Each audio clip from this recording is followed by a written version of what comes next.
we talk about creating healthy and sustainable workspaces, let's find out how much we actually use workspaces today. How many of you go to office 5 times a week? Show of hands. Okay. Rishi, you go every day. Okay. Okay, I think I'll also put up my hand. My bosses might be somewhere watching this. How many of you go 4 times a week? 4 times. Okay. Thrice a week? Twice a week? Once a week? How many of you don't go to office like every week? Maybe you go once a month. Okay, there are also people like that. Great. He was very hesitantly putting up his hand. We won't report you to HR, don't worry. So, you know, how do you kind of, is workspace still important, Rishi? Because you can see, I mean, one wouldn't have asked this question 5 years ago. But, you know, even 3 years after COVID, nobody wants to go to office every day, unlike you maybe. But, you know, because that's become the new normal. People are comfortable working from where they are.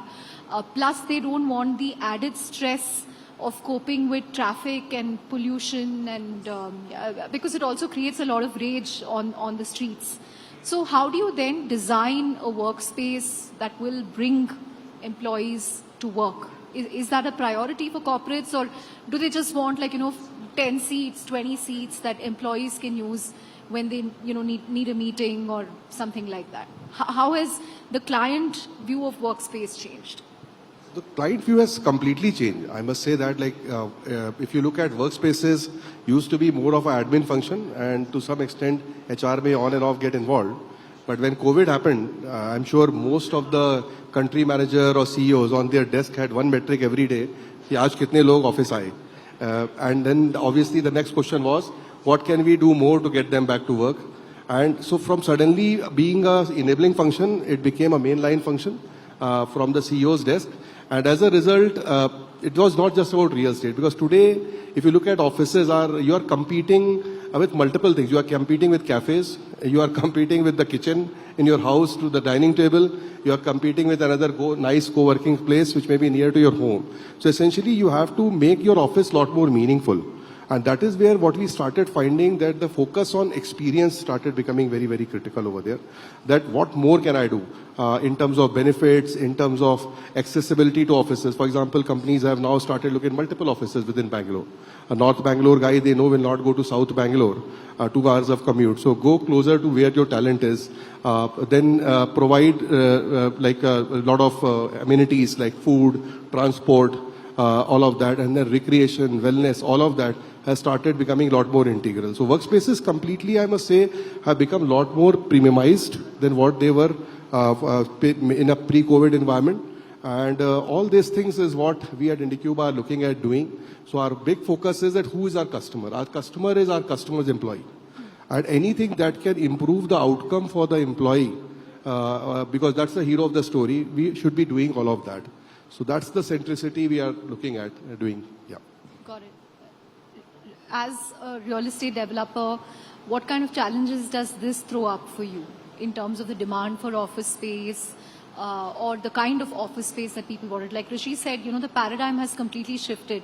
They want the workspace to be more meaningful. How does that impact you? So I think, first of all, a little jealous to see people raising the hand for only going to work for 1 or 2 days. Naresh was saying 6 days, and the people like going for one day. I think it's amazing. You're right. I mean, the kind of work has evolved.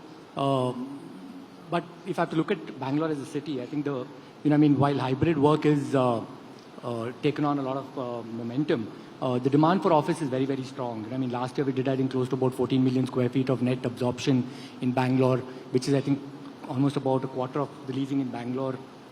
There's almost total leasing was close to, I think, about 28 million square feet. So the point I'm making is that while hybrid work has taken on momentum, I think the office demand continues to be very strong. But I think the discussion has really moved from earlier when the discussion would be more on flow plate efficiency, or rental economics, what is the location. I would call these like hygiene issues, I think that has really moved away to what Rishi was talking about, like employee experience, collaboration, sustainability. I think these things have become very, very critical now from an employer's mindset.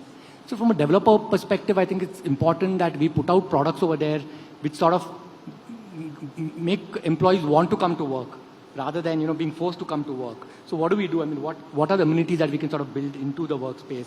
While I think the hygiene issues such as good daylight, and I'm sure Naresh will talk about all of these things, air quality, ESG, all these are critical. But I think it's also important from a development, what are the other things that we bring in into the development from an amenity perspective? It could be fitness, it could be wellness, it could be, outdoor spaces, biophilic landscape. It could be so many of the other things that are now important for us to sort of present to them, to the tenant rather than just the building. Got it. So your perspective. Your perspective. See, I come from a slightly older background, as you can tell. I come from the time when offices meant cubicle farms. Right? There's a huge amount of beige-colored cubicles and people hiding inside, working on what I would call paperweights.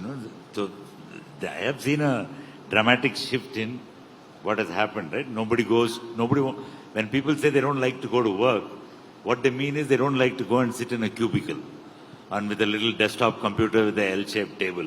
Or nowadays maybe, many offices that I see now, they look like poultry farms. Long desks with a lot of chickens going.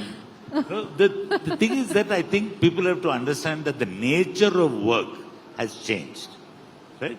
It is an age of more equity in the workplace. Even now, today I was just looking at the audience and I was saying that, can all the women in the audience put up their hands? Look at that. It's not even 10%. So it's an equity issue in India. And I think that more and more, workplaces from a design perspective should really address the issue of inclusivity, of disability access, of, including more people in the workplace.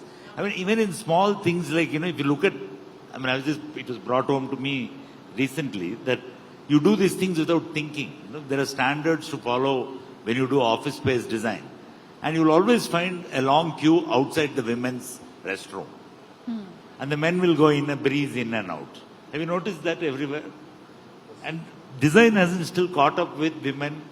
The toilets for women are designed with the same size as men.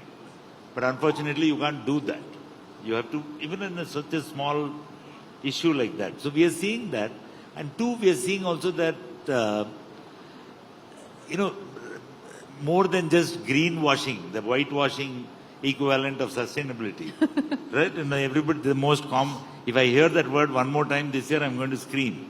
Somebody says sustainability to me, That's why people don't really understand what that word means anymore. It means that you are able to create a sustainable practice in work itself, not just the environment. It's also the responsibilities of the employer to be able to change with changing times and be able to create a workplace which actually that you want. Some of us had the luck in our childhood to go to a school that we wanted to go to school to. And we would consider that staying at home, most of the time people want to stay at home and bunk school. But some of us had great schools. Sometimes I wonder why offices are not thought of like that. Why don't you make an office that, what Ravi pointed out just now, saying that people want to go to. And lastly, I would make the point that, the other point that I hear, particularly in the Gen Z crowd, they want work-life balance, but they want it the other way around. Mostly life and a little bit of work balance.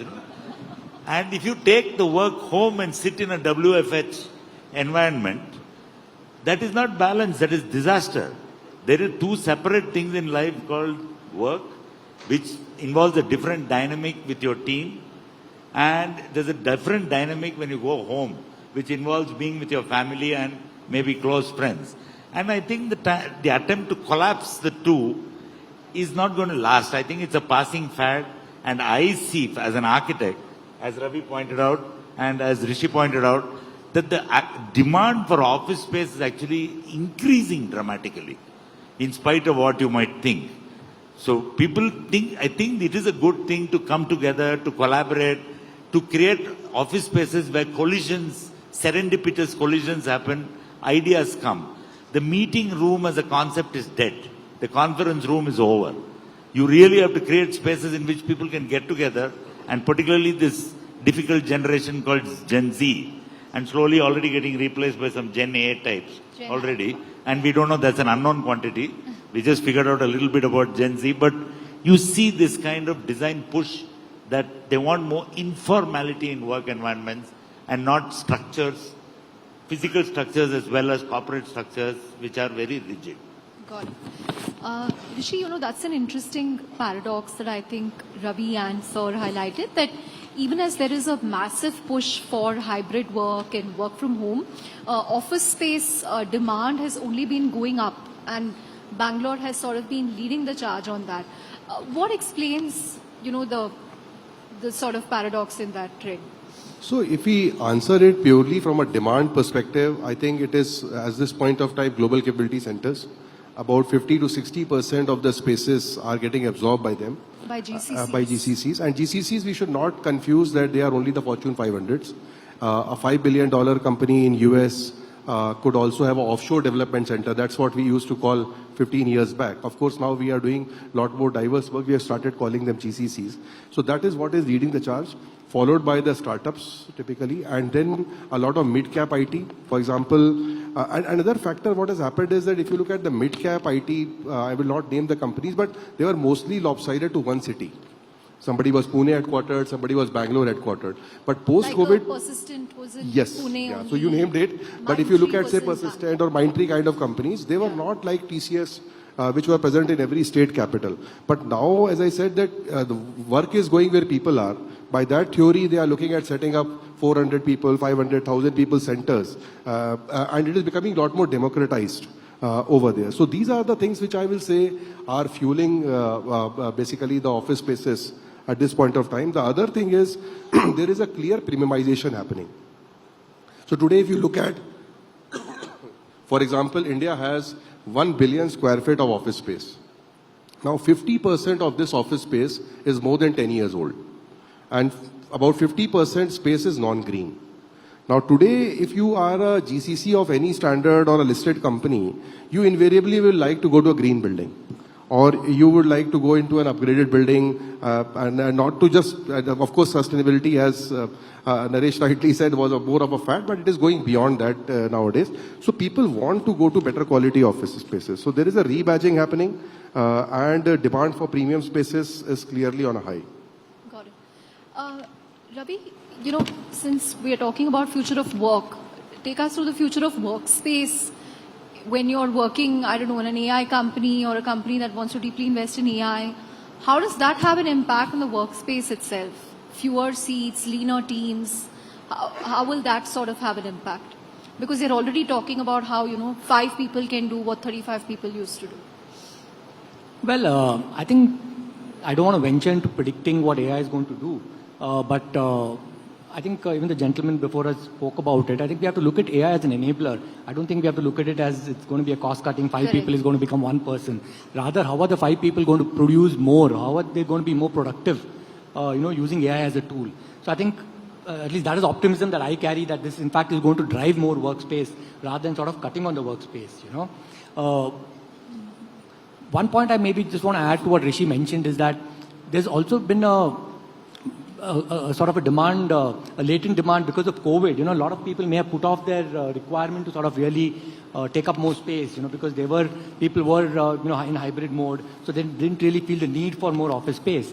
But I think what the last 2-3 years has taught everybody is that collaboration is very, very critical. You can do just that much from sitting from home, but collaboration is important. It's important to get people to come back to the offices, and hence I think the demand has really gone up. From our perspective, the way we look at it is that we don't want to look at these workplaces as a standalone building. It's not just an asset or just a building that is standing there, but how do we create an ecosystem around the building? And some of it, some of the points we did speak about earlier, how do we put in sort of F&B there? How do we put in wellness there? How do we sort of create a great after-work life, for the employees? So I think it's important to think of it in terms of from a tenant perspective. How is he going to sort of attract talent, retain talent, and make the talent more productive? I think that is very, very critical, or that is a challenge as a developer that we need to keep in mind while sort of planning for new buildings. Got it. Mr. Narasimhan, traditionally, even pre-AI, pre-COVID, MNCs always seem to have a better design aesthetic when it came to workspaces. I mean, even way back in 2005, 2007, people used to talk about the amazing Google campus in Hyderabad and, all the amenities that they would have for employees. I think SAP opened their flagship campus in Bangalore, which kind of looks like a five-star hotel, the one in Whitefield.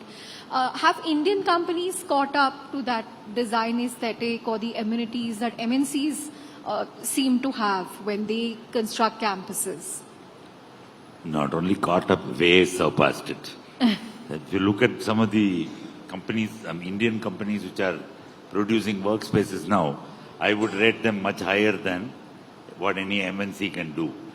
It cannot be just superficial features like, you get free cookies or free food or, gym and all. Yeah. The side story is that if you give too many free cookies and free chocolates, you also get a lot of free rats in the workspace, which creates another problem of its kind.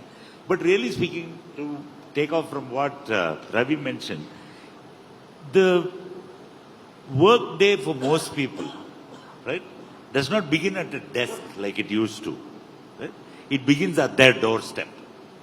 Because if you don't figure out where a company is located, and I think IndiQube is a classic example of product market fit in that they know how to put it in the right place. And where they locate is as much important as what they do for a living. And you have to really look at, people have mobility stress, people have this unpredictability about going to office. All these are causing this pushback against, and, companies have to start thinking like urban planners, not just, and they have to come up with an entire strategy how the workplace wellness is addressed both from an employee perspective as well as from a business perspective, and make sure that it's not just a facile issue of high quality finishes or fancy coffee or fancy meals in the restaurant, but the entire ecosystem, if they think it through, and many Indian companies are doing that. Companies, our own homegrown companies, like Infosys or Wipro and all are still great places to work. Yeah. And you will also know that you will find that these kind of buildings, people want to go to work. So I think the message to corporate India is that I think invest more in your people and think through the entire experience, not just including the last mile, the first mile, every single thing, and also invest a little bit. I would request that. I know that we have a lot of complaints in Bangalore about the state of public infrastructure. I've been involved in a few projects to make that all right. It's not that easy as it seems, but if each company itself takes the responsibility saying, okay, everybody asks me, how do I start? How do I deal with government? They're all very difficult people to deal with. There's an elephant in the room. Now there is a herd of elephants in the room, etc., etc. And what do you do? But at least there is a footpath right outside your own campus, right? There's an open space right outside. Fix that. That's all. And if little bits like that will go a long way just to make your employee experience better. And let me tell you that this is where design meets cognitive neuroscience. This is where it meets behavioral psychology. It's not architecture. If you create a better quality of space, you will find that people are more motivated to look after it, use it better, and also be more productive and make you all more money in whatever you guys do in that building. Great insights. Thank you very much. And I think a couple of points in particular that companies need to think like urban planners and not just, acquire land and build wherever it is. And I think what you said also, resonated what companies in Bangalore have been doing. Infosys, for example, I think played a critical role in the metro station and I think their metro directly goes into the campus. So I think those kind of initiatives could certainly help. But thank you very much. Thank you, Chandra. Thank you so much. Yeah. Sure. Thanks very much, Thank Rishi. you. Ravi, Thank you. and- Thank you, Naresh. Thank you, Ravi. Yeah, thank you. Thanks.